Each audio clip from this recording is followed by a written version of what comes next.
2026 சட்டப்பேரவை தேர்தல். யாருக்கு எத்தனை தொகுதிகள்? ஏஐ கணிப்பு. தமிழ்நாடு சட்டப்பேரவை தேர்தலுக்கான காய்ச்சல் தொடங்கிவிட்டது. கருத்து கணிப்புகளும் வரத் தொடங்கிவிட்டன. தமிழ் பூமர் சார்பாக கருத்து கணிப்பு செய்தோம்.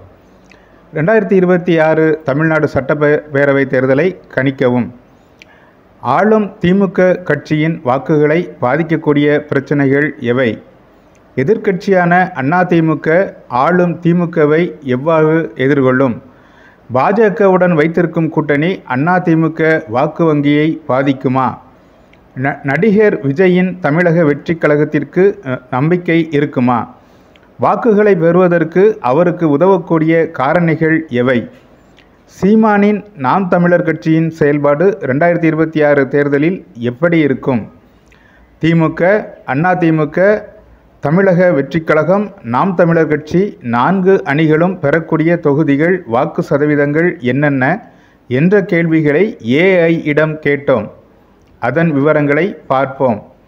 X factor. ஆட்சிக்கு எதிரான வாக்குகள் குறிப்பிட்ட தொகுதியில் குவிவது. பிரபலமான வேட்பாளர். இந்த அடிப்படைகளில் 1-2 தொகுதிகளை தமிழக வெற்றிக் கழகமோ அல்லது நாம் தமிழர் கட்சியோ வெல்லக்கூடும். அதுவே எக்ஸ் ஃபேக்டராக கருதப்படும். வாக்குறுதிகளும் நிறைவேற்றப்பட்டவையும். கல்வி கடன் ரத்து, நிர்வாக சீர்திருத்தம் போன்ற வாக்குறுதிகள் நிறைவேற்றப்படவில்லை. பெண்களுக்கு மாதம் 1000 ரூபாய் உரிமை தொகை கொடுப்போம் என்று வாக்குறுதி அளித்துவிட்டு பல்வேறு தகுதிகள் கேட்கப்பட்டது பொதுமக்கள் மனதில் அதிருப்தியை ஏற்படுத்தியுள்ளது. மின் கட்டணம் மற்றும் விலைவாசி உயர்வு, வரி உயர்வு, உயர்ந்துவிட்ட வாழ்வியல் செலவு உள்ளிட்ட ஆளுங்கட்சிக்கு எதிரான மனநிலை வாக்குகளை பிரிக்கும். நீட் நுழைவுத் தேர்வு ரத்து என்பதை திமுகவால் நிறைவேற்ற முடியவில்லை. குடும்ப ஆட்சி என்ற வாதம் வைக்கப்படுகிறது. நடைமுறை குளறுபடி. பிரபலமான காலை உணவு திட்டமும் தரமற்றதாக, ஆரோக்கியமற்றதாக உள்ளதாக எதிர்க்கட்சிகள் குற்றம் சாட்டுகின்றன. சட்டம் ஒழுங்கு பிரச்சினை. உள்ளூர் கட்சிக்காரர்களின் செயல்பாடு விமர்சனத்திற்குள்ளாகியுள்ளது. போதை மருந்து கடத்தல், கள்ளச்சாராய மரணங்கள், பாலியல் குற்றங்கள் ஆகியவையும் அரசு சட்டம் ஒழுங்கை கைக்கொள்ளுவதை விமர்சனத்துக்குள்ளாக்கியுள்ளது. நகர அமைப்பு நில சர்ச்சைகள். மேற்கு மாவட்டங்களில் நகர்ப்புற திட்டமிடல், மறுவரை செய்தல் ஆகியவை விமர்சனத்துக்குள்ளாகியுள்ளன. மத்திய மாநில சண்டை. திமுகவின் மாநில சுயாட்சி வலியுறுத்தல் தொண்டர்களுக்கு உற்சாகம் தருகிறது. ஆனால் மத்திய அரசுடன் இணக்கமாக செயல்படாததால் பல திட்டங்களை செயல்படுத்த முடியவில்லை. தமிழக வெற்றிக் கழகம், நாம் தமிழர் கட்சி ஆகியவை திமுகவின் பாரம்பரிய வாக்கு வங்கியில் இளைஞர்கள் மற்றும் நகர்ப்புற வாக்குகளை பிரிக்கும் என்று எதிர்பார்க்கப்படுகிறது. அகில இந்திய அண்ணா திராவிட முன்னேற்றக் கழகம் எப்படி ஆளும் கட்சியை எதிர்கொள்ளும்? பாரதிய ஜனதாவுடன் அதிமுக மீண்டும் கூட்டணியை புதுப்பித்துக் கொண்டுள்ளது. முதலமைச்சர் வேட்பாளராக எடப்பாடி பழனிசாமியை முன்னிறுத்துகிறார்கள். இதனால் வாக்குகளின் எண்ணிக்கை அதிகரிக்கும். தேசிய அளவில் இருந்து ஆதரவு கிடைக்கும். கூடவே சில சங்கடங்களையும் இக்கூட்டணி எதிர்கொள்கிறது. இதுவரை தமிழ்நாட்டில் கூட்டணி ஆட்சி அமைந்ததில்லை. எடப்பாடி பழனிசாமி தமது கட்சியின் ஆட்சியே அமையும் என்று கூறி வரும் நிலையில் பாரதிய ஜனதா கட்சி கூட்டணி ஆட்சியே அமையும் என்கிறது. இது தொண்டர்களிடையே வாக்காளர்களிடமும் குழப்பத்தை ஏற்படுத்துகிறது. எடப்பாடி பழனிசாமி விலைவாசி உயர்வை, குறிப்பாக சிமெண்ட், கம்பி, கட்டுமான செலவுகள் அதிகமாகியிருப்பதை பேசுகிறார்.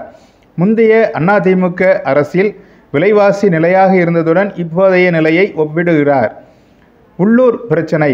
நகர்ப்புற திட்டமிடுதல், நகராட்சி வேலைகள், பள்ளி உணவின் தரம், குறிப்பாக மேற்கு கொங்கு பகுதிகளில் குறைவாக இருப்பதாக அவர் கூறுகிறார்.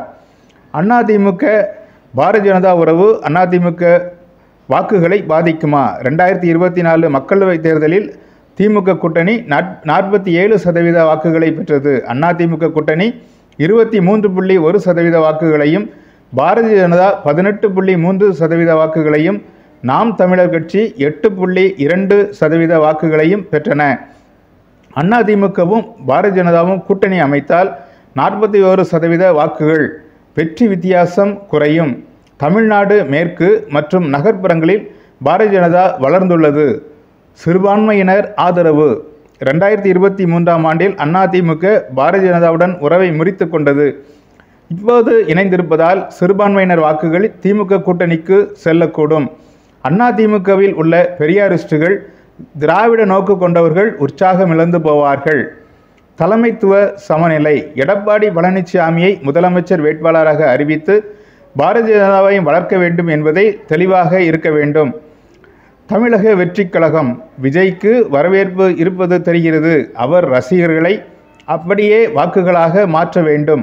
தேர்தல் ஆணையத்தில் பதிவு பெற்ற கட்சி டிஜிட்டல் முறையில் தொண்டர்களை சேர்த்து வருகிறது. நடத்தப்படும் மாநாடுகள் ரசிகர்களை தொண்டர்களாக மாற்றும் நிகழ்வுகளாக உள்ளன. அரசியலுக்கு புதியவர், ஆகவே ஆட்சிக்கு எதிரான மனநிலை இருக்க வாய்ப்பில்லை. விஜய் மக்கள் இயக்கம் அப்படியே கட்சியாக பரிணமித்து இருப்பதால் அடிப்படை அமைப்பு வலுவாக இருக்கிறது. இதுவரை திமுக அதிமுக இரு கட்சிகளை மாத்திரமே பார்த்த மக்களுக்கு ஊழல் குற்றச்சாட்டு இல்லாத விஜய் புதியவராக தெரிவார். இந்த இமேஜ் முதல் முறை வாக்களிக்கப் போகிறவர்களையும் அரசியலற்ற வாக்காளர்களையும் கவரும். கச்சத்தீவு போன்ற தமிழ் பிரச்சனைகளை கையில் எடுத்துள்ளார்.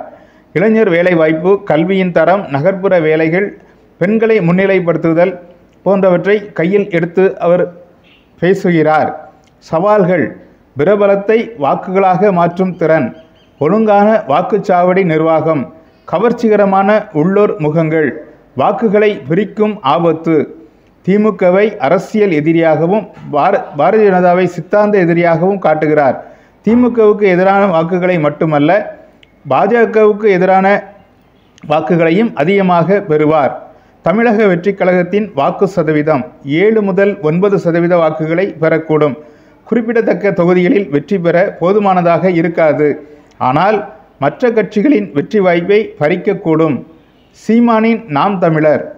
நாம் தமிழர் கட்சி 6.6 முதல் 6.9% வாக்குகளை 2024 சட்டப்பேரவை தேர்தலில் பெற்றது. யாருடனும் கூட்டணி கிடையாது என்ற நிலைப்பாடு கணிசமான வாக்குகளை பெற்றுத்தருகிறது. 2024 மக்களவைத் தேர்தலில் 8.2% வாக்கு சதவீதம் வளர்ந்தது. தமிழக வெற்றிக் கழகம் வளர்ந்தால் நாம் தமிழர் கட்சி 5 முதல் 8% வாக்குகளையே பெறும். தமிழ் தேசிய இளம் வாக்காளரிடையே செல்வாக்கு இருக்கும். சில நகர்ப்புற வாக்குகள் மற்றும் வாலிபர்களின் வாக்குகளை தமிழக வெற்றிக் கழகத்திடம் இழக்கும் அபாயம். 2021 தேர்தலில் 3வது இடத்தை பிடித்த தொகுதிகளை சொல்ல வேண்டும். ஜெமினி. திமுக கூட்டணி 35 முதல் 40% வாக்குகளையும் 100 முதல் 110 தொகுதிகளையும் பெறக்கூடும். அதிமுக கூட்டணி 32 முதல் 37% வாக்குகளையும் 90 முதல் 100 தொகுதிகளையும் பெறக்கூடும். தமிழக வெற்றிக் கழகம் 7 முதல் 9% வாக்குகளோடு 0 முதல் 5 தொகுதிகளை பெறக்கூடும். நாம் தமிழர் 7 முதல் 9% வாக்குகளோடு 0 முதல் 2 தொகுதிகளை பெறக்கூடும். மற்றவர்கள் 0 முதல் 5 தொகுதிகளை பெறுவர். Chat GPT. திமுக கூட்டணி 44.5% வாக்குகள் 104 தொகுதிகளை பெறும். அதிமுக கூட்டணி 38.8% வாக்குகளோடு 91 தொகுதிகளை பெறக்கூடும். தமிழக வெற்றிக் கழகம் 8.5% வாக்குகளோடு 20 தொகுதிகளை பெறக்கூடும். நாம் தமிழர் 8.2% வாக்குகளோடு 19 தொகுதிகளை பெறக்கூடும். கிளாட். திமுக கூட்டணி 30.2% வாக்குகளோடு 80 தொகுதிகளையும், அதிமுக கூட்டணி 27.85% வாக்குகளோடு 60 தொகுதிகளையும், தமிழக வெற்றிக் கழகம் 34.5% வாக்குகளோடு 100 தொகுதிகளையும், நாம் தமிழர் 7.4% வாக்குகளோடு 4 தொகுதிகளையும் பெறக்கூடும். இவை 2025 ஆகஸ்ட் 27 அன்று பெறப்பட்ட தகவல்கள். வெளிவந்த செய்திகளை கொண்டே ஏஐ தகவல் தருகிறது. ஏஐ களம் மாறிக்கொண்டே இருக்கும் என்றும் கருத்து கூறியது. மாறிக்கொண்டே இருக்கும் களத்தில் தலைவர்களின் கட்சிகளின் செயல்பாடுகள் எப்படி இருக்கும் என்பதை நாமும் பார்ப்போம். இதுபோன்ற அரசியல் செய்திகளை தவறவிடாதிருக்க தமிழ் பூமர் அஃபிஷியல் சேனலை சப்ஸ்கிரைப் பண்ணுங்கள்.